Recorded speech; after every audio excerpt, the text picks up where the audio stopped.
Good morning dear students, कैसे हो आप सभी। ऑनलाइन क्लास में आपका हार्दिक अभिनंदन है। आइए आज प्रारंभ करते हैं अपन बीए पार्ट फर्स्ट ईयर और बीए पार्ट सेकंड ईयर दोनों का ये कॉमन वीडियो है, लेक्चर है। तो फर्स्ट ईयर वालों का तो चलेगा 114 नंबर का और सेकंड ईयर वालों के 127 नंबर का ये लेक्चर है। कॉमन लेक्चर होने के कारण दोनों को कंबाइंड में ही पढ़ाया जा रहा है। और फर्स्ट ईयर वालों के पहले ये चैप्टर हो चुका, लेकिन उनका वापस से दौरान चल रहा है, क्योंकि ये चैप्टर बहुत इम्पोर्टेंट है। हर बार इसमें से क्वेश्चन आता ही आता है। तो चलिए, पिछले लेक्चर में अपन ने चर्चा की थी एलोरा के बारे में। एलोरा में कौन कौन से धर्मों से संबंधित गुफाएं हैं, कितनी गुफाएं हैं, किनके शासनकाल में निर्मित है, कौन सी शताब्दी में बनी हुई हैं, इन सब के बारे में अपन ने चर्चा की थी कि एलोरा में 34 गुफाएं हैं। आज हम अपन इन 34 जो गुफाएं हैं उनके नाम और इनमें क्या बना हुआ है, इन सब के बारे में चर्चा करेंगे। कुछ गुफाओं के बारे में हमें मालूम नहीं चला अभी तक है, तो उन गुफाओं के बारे में अभी बाद में चर्चा करेंगे। तो आइए आज प्रारंभ करते हैं अपन एलोरा की प्रमुख गुफा संख्या एवं उसका नाम।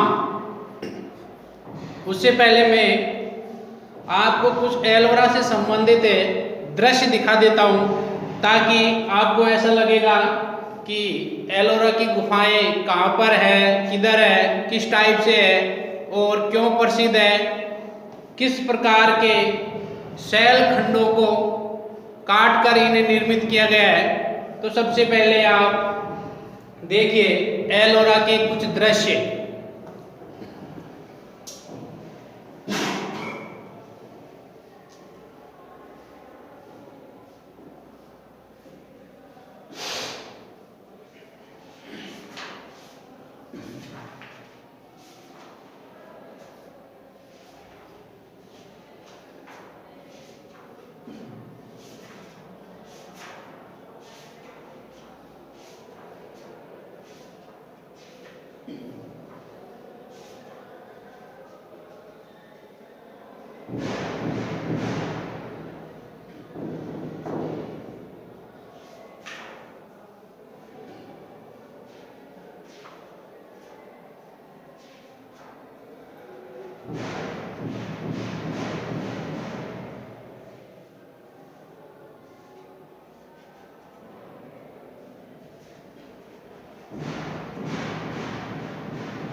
हमारे झाड़ू और रखी आपकी यहाँ पे बच्चा बैठे ना है कन्या से ये निसर की चलाना ऐसे ही है इसकी चिंता मत करो। ईशा पे बैठे ना ऐसे ही मैं ऐसे ही पढ़ाता हूँ। बढ़िया ऐसे ही पढ़ा मैं अलग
क्लास को चौथा पीरियड है।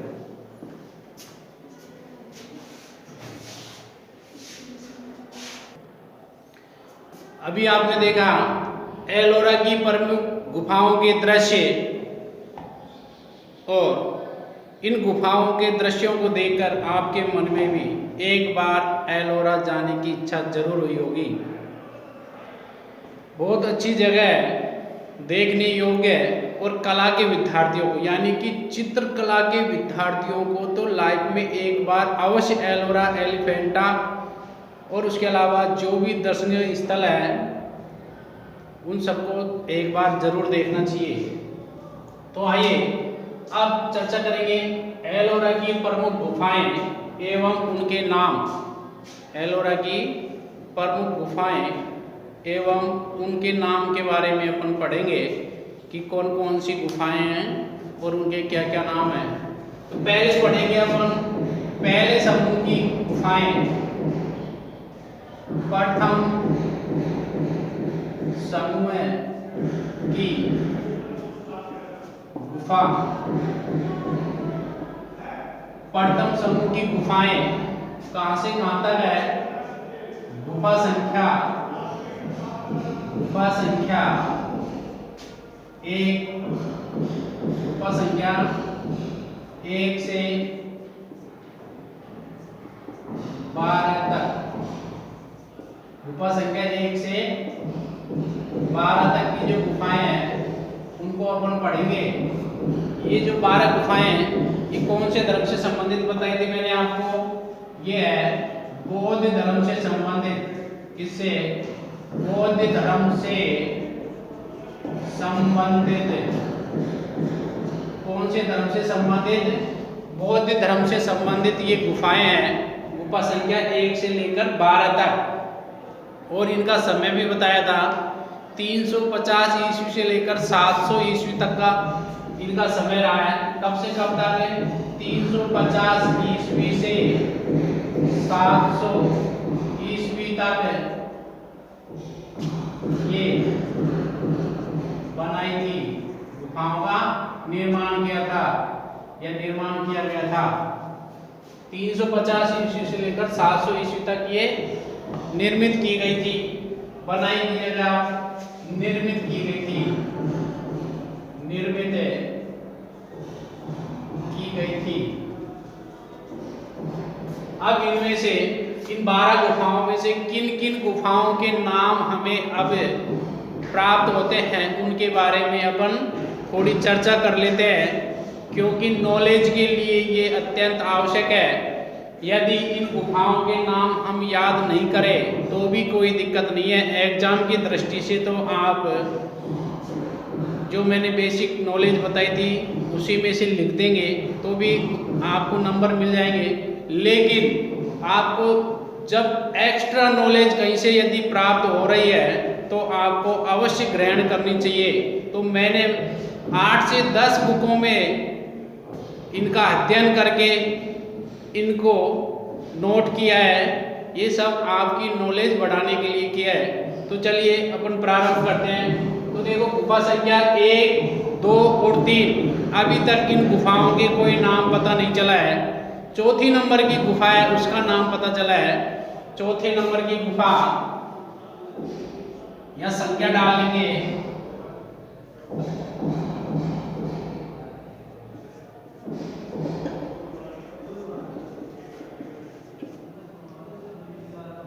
और इस गुफा का नाम क्या है? इस गुफा का नाम है पद्म पाणी की एक विशाल प्रतिमा यहाँ से प्राप्त हुई है। तो इस गुफा का नाम भी कह दिया कि पद्म पाणी की एक विशाल प्रतिमा। पद्म पाणी की एक विशाल प्रतिमा। पद्म पाणी की एक विशाल प्रतिमा। पद्म पाणी की एक विशाल प्रतिमा एलोरा की किस गुफा संख्या से प्राप्त हुई है? तो आपका आंसर हो जाएगा उत्तर जी गुफा संख्या 4 से। कौन सी गुफा से? गुफा संख्या 4 से, यानी कि चौथे नंबर की जो गुफा प्राप्त हुई है उसमें पद्म पाणी की एक विशाल प्रतिमा प्राप्त हुई है। पद्म पाणी की एक विशाल प्रतिमा हमें प्राप्त हुई है। इसके अलावा 5वें नंबर की गुफा में भी हमें कुछ मूर्तियां प्राप्त हुई है। कौन से नंबर की? 5वें नंबर की 5वीं गुफा। 5वीं नंबर की गुफा। और इस गुफा में किसकी मूर्ति प्राप्त हुई है और किस नाम से इसे जाना जाता है? तो देखिए बुद्ध की एक मूर्ति प्राप्त हुई है जिसमें बुद्ध उपदेश देते हुए इसमें दर्शाए गए हैं। तो बुद्ध उपदेश देते हुए इस गुफा में प्राप्त हुए हैं। कौन प्राप्त हुए हैं? बुद्ध जी की एक मूर्ति प्राप्त हुई है जिसमें बुद्ध उपदेश दे रहे हैं अपने भिक्षुओं को। क्या कर रहे हैं? उपदेश दे रहे हैं, अपने शिष्यों को उपदेश दे रहे हैं। और इस गुफा का नाम हमें ज्ञात होता है महारवाड़ा गुफा। क्या नाम है इस गुफा का नाम? महारवाड़ा गुफा। महारवाड़ा गुफा, यानी कि इस गुफा को महारवाड़ा गुफा के नाम से पहचाना गया है। क्वेश्चन आएगा कि महारवाड़ा गुफा किस गुफा संख्या का नाम है? तो आप लिख देंगे उत्तर जी 5वीं नंबर की गुफा का। इसके बाद में 6ठे नंबर की जो गुफा आती है, कौन से नंबर की? 6वें नंबर की। 6वें नंबर की गुफा। इस गुफा का क्या नाम मिला हुआ है? देखो यहाँ पर महामयूरी की एक प्रतिमा मिली है और इसके अलावा सरस्वती जी की भी एक प्रतिमा मिली है। तो इस गुफा को महामयूरी तथा सरस्वती नाम दिया गया है। क्या नाम दिया गया है? महामयूरी तथा सरस्वती नाम दिया गया है। इसके बाद में 7वें नंबर की जो गुफा है, कौन से नंबर की? 7वीं, 8वीं, 9वीं, ये 3 गुफाओं के बारे में हमें कोई मालूम नहीं है। लेकिन फिर 10वें नंबर की जो गुफा प्राप्त हुई है उसका नाम हमें प्राप्त हुआ है। कौन से नंबर की? 10वें नंबर की गुफा। 10वें नंबर की जो गुफा है, 10वें नंबर की गुफा, 10वें नंबर की जो गुफा प्राप्त हुई है, इस गुफा को विश्वकर्मा गुफा भी कहते हैं। क्या कहते हैं? विश्वकर्मा गुफा। विश्वकर्मा गुफा जो खाती समुदाय के जो लोग हैं, खाती यानी जांगिड़, उनके इष्ट देवता हैं, इष्ट देव है विश्वकर्मा जी। विश्वकर्मा जी की जयंती भी मनाई जाती है और विश्वकर्मा जी का मेला भी लगता है और इस त्योहार को भी धूमधाम से मनाया जाता है विश्वकर्मा जयंती को। तो इस गुफा में लकड़ी के कुछ गुटके प्राप्त हुए हैं और भी लकड़ी के बने हुए कुछ अन्य सामग्रियां हमें प्राप्त हुई है गुफा संख्या 10 से। इस कारण से इसे विश्वकर्मा गुफा कह दिया गया है। इंग्लिश में इसे कहते हैं कारपेंटर केव। इंग्लिश में क्या नाम है इसका? कारपेंटर केव। कारपेंटर केव, इंग्लिश में इसको कारपेंटर केव के नाम से जाना जाता है। कौन सी गुफा को? गुफा संख्या 10 को। उसके अलावा गुफा संख्या आती है 11वीं।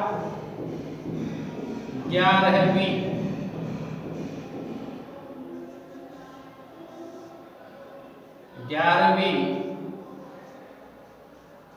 गुफा, 11वें नंबर की गुफा, 11वें नंबर की गुफा,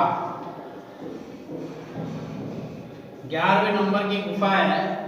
उसमें क्या प्राप्त हुआ है? तो देखिए 11वें नंबर की जो गुफा है उसको कहते हैं धोवाताल। क्या बोलते हैं? धोवाताल। क्या कहते हैं? धोवाताल यानी कि 2 मंजिली या 2 मंजिला। धोवाताल का मतलब होता है 2 मंजिला। धोवाताल को क्या कहते हैं? 2 मंजिला कहते हैं।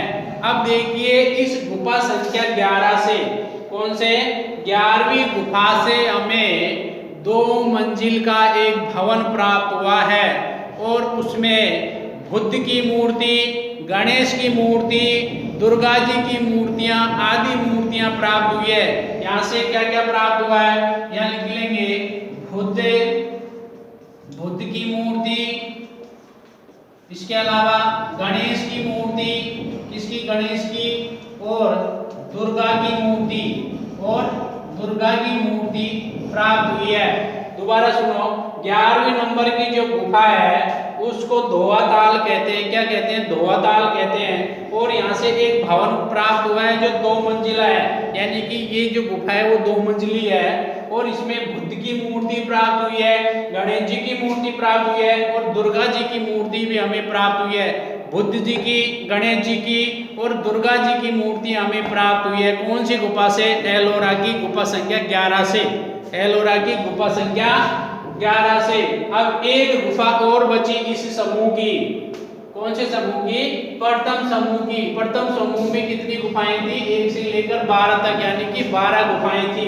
तो 11 तक अपन ने चर्चा कर ली। 12वें नंबर की जो गुफा है वो मैं यहाँ लिख रहा हूँ। कौन सी? 12वीं गुफा। अब इस गुफा का क्या नाम था? देखो इस गुफा को 3 ताल के नाम से जाना जाता है। किस नाम से? 3 ताल के नाम से जाना जाता है। 3 ताल। किस नाम से? 3 ताल के नाम से जाना जाता है।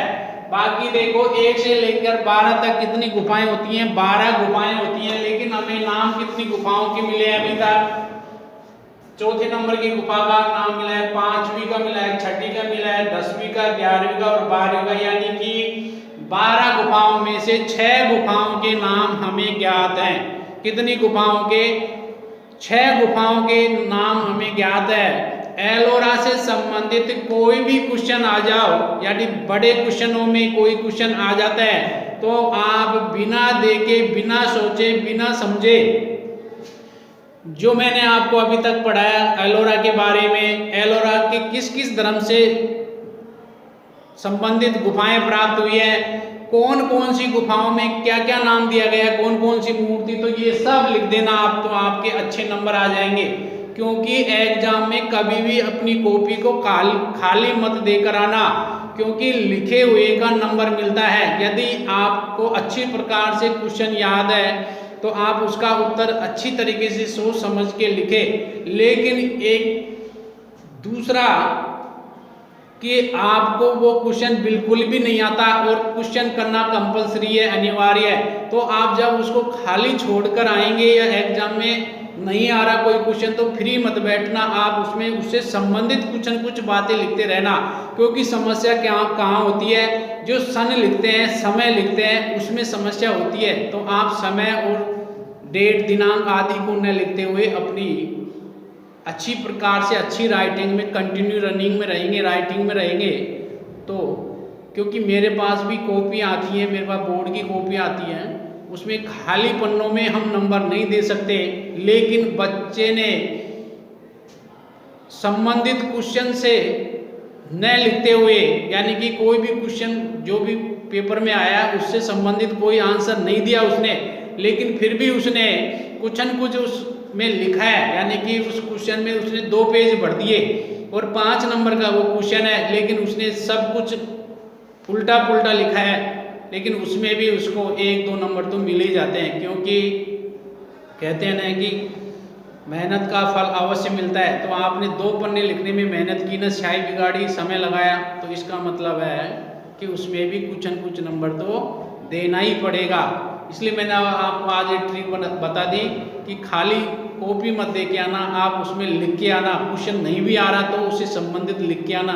कई बार तो बच्चे क्या करते हैं, स्टार्टिंग में तो सही उत्तर लिखते हैं, बीच में गाना लिख देते हैं या आप बीती कोई घटना लिख देते हैं, और उसका लास्ट समापन भी बहुत अच्छी प्रकार से करते हैं। तो इसी कारण से इस जगह को ये कहा जाता है, इस प्रकार के क्वेश्चन आंसर में लास्ट की लाइनें। तो एग्जामिनर क्या होता है, शुरू की 5-7 लाइन पढ़ता है और लास्ट की 5-7 लाइन पढ़ता है, और बीच में कोई ज़्यादा ध्यान नहीं दिया जाता और उसमें बढ़िया नंबर मिल जाते हैं। तो एक बार वापिस से देखिए, प्रथम समूह की जो गुफाएं हैं उन गुफाओं में गुफा संख्या 1 से लेकर गुफा संख्या 12 तक को लिया गया है, जो बौद्ध धर्म से संबंधित है। कौन से धर्म से संबंधित है? बौद्ध धर्म से संबंधित है। तो देखिए गुफा संख्या 1 से लेकर 12 तक कौन कौन सी गुफाएं हैं जो बौद्ध धर्म से संबंधित है, और इन गुफाओं के क्या क्या नाम है, और ये गुफाएं कब निर्मित की गई थी। तो देखिए 350 ईस्वी से लेकर 700 ईस्वी तक ये गुफाएं निर्मित की गई थी। ये गुफाएं निर्मित की गई थी, जिसमें से चौथे नंबर की जो गुफा है उस गुफा का नाम है, वहां पर एक पद्म पाणी की एक विशाल प्रतिमा प्राप्त हुई है। चौथे नंबर की गुफा में क्या प्राप्त हुआ है? पद्म पाणी की एक विशाल प्रतिमा में प्राप्त हुई है चौथे नंबर की गुफा में। 5वें नंबर की जो गुफा है उसमें बुद्ध उपदेश देते हुए प्राप्त हुए हैं। बुद्ध जी की एक मूर्ति प्राप्त हुई है जो उपदेश देते हुए है, बुद्ध उपदेश देते हुए हमें प्राप्त होते हैं। उसके अलावा महारवाड़ा गुफा भी इसको कहते हैं। इस गुफा का एक और नाम क्या हो गया? महारवाड़ा गुफा। महारवाड़ा गुफा कौन सी हुई? 5वें नंबर की गुफा। इसके बाद में 6वें नंबर की जो गुफा है उसमें 2 आकृतियां प्राप्त हुई हैं। कौन कौन सी? महामयूरी की और सरस्वती की। महामयूरी की और सरस्वती की प्रतिमाएं हमें प्राप्त होती है। इसके बाद में 10वें नंबर की गुफा आती है। 10वें नंबर की गुफा को विश्वकर्मा गुफा कहते हैं। कौन सी गुफा कहते हैं? विश्वकर्मा गुफा। इसको इंग्लिश में कहते हैं कारपेंटर केव, क्योंकि यहाँ पर लकड़ी से संबंधित सामग्री हमें प्राप्त होती है। उससे अनुमान लगा दिया गया है कि यहाँ पर लकड़ी के बने उपकरणों का आदि का कुछ भी व्यवधान था, यानी कि ये सब प्राप्त हुई है। इसके अलावा 11वें नंबर की गुफा प्राप्त हुई है। कौन सी? 11वें नंबर की गुफा। 11वें नंबर की गुफा को धोवाताल कहते हैं और ये 2 मंजिली है। क्या कहते हैं? धोवाताल कहते हैं और ये क्या है? 2 मंजिली है। यहाँ से बुद्ध की मूर्ति, गणेश की मूर्ति, दुर्गा की मूर्ति आदि मूर्ति हमें प्राप्त हुई है। कौन कौन सी मूर्तियां? बुद्ध की मूर्ति, गणेश मूर्ति, दुर्गा मूर्ति आदि मूर्ति हमें प्राप्त हुई है। उसके बाद में 12वें नंबर की जो गुफा है उसको 3 ताल कहते हैं। 12वें नंबर की गुफा को क्या कहते हैं? 3 ताल कहते हैं। क्वेश्चन आएगा 3 ताल के नाम से एलोरा की किस गुफा को पहचाना जाता है? तो गुफा संख्या 12 को। यह क्वेश्चन आएगा 3 ताल के नाम से प्रमुख गुफा कहां से प्राप्त हुई है? एलोरा से प्राप्त हुई है। ये एक से लेकर 12 तक आपकी प्रमुख गुफाएं हो गई। इसके बाद की जो गुफाएं हैं, गुफा संख्या 13 से लेकर 34 तक, ये अपन नेक्स्ट लेक्चर में पढ़ेंगे। उससे पहले और थोड़ा सा कुछ आप एलोरा के दृश्यों को एक बार देखेंगे।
तो ये थी अपनी आज एलोरा के दृश्यों से संबंधित फोटोग्राफी सहित जानकारी।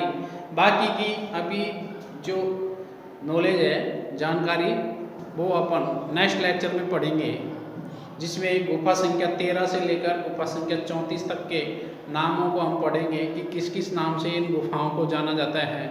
आप तब तक अपने घर पर इन लेक्चर को प्राप्त करके इन्हें सुनकर समझकर अपनी नोटबुक में नोट डाउन करेंगे, ताकि आपको साथ के साथ में आपका क्या हो जाएगा, रिवीजन भी हो जाएगा।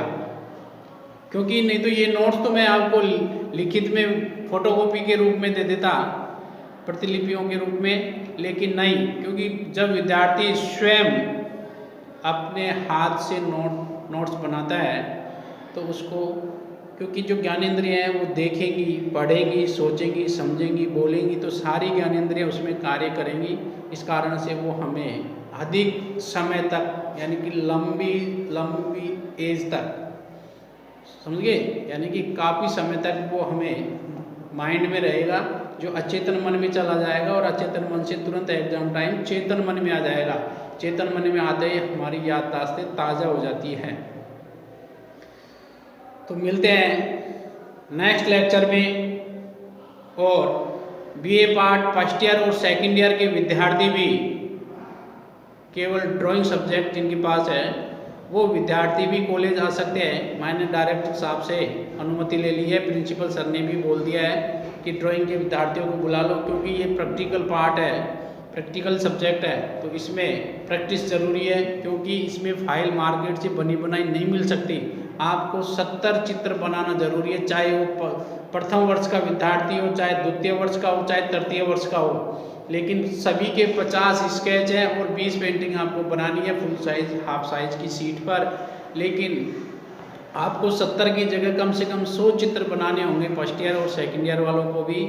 तो आप कॉलेज आ जाओ, धीरे धीरे अपन अभी से अपना अध्ययन प्रारंभ करते हैं। जिनको लेक्चर नहीं प्राप्त हुए हैं कोई दिक्कत नहीं है, मैं वापस से उन्हें एक बार कॉलेज में पढ़ा दूंगा, लेकिन आप आएंगे तभी संभव है। घर बैठे तो मैं आपको पढ़ाने नहीं आ सकता, क्योंकि जब मार्कशीट में अंक तालिका में जब अपने खुद के नंबर आप देखेंगे तब आपको एहसास होगा कि हम पढ़ लेते तो अच्छे नंबर आते, और जो विद्यार्थी पढ़ेंगे उनके बहुत अच्छे नंबर भी आते हुए हमने देखे हैं। चलो मिलते हैं नेक्स्ट लेक्चर में, तब तक के लिए जय हिंद, जय भारत और भारत माता की जय हो।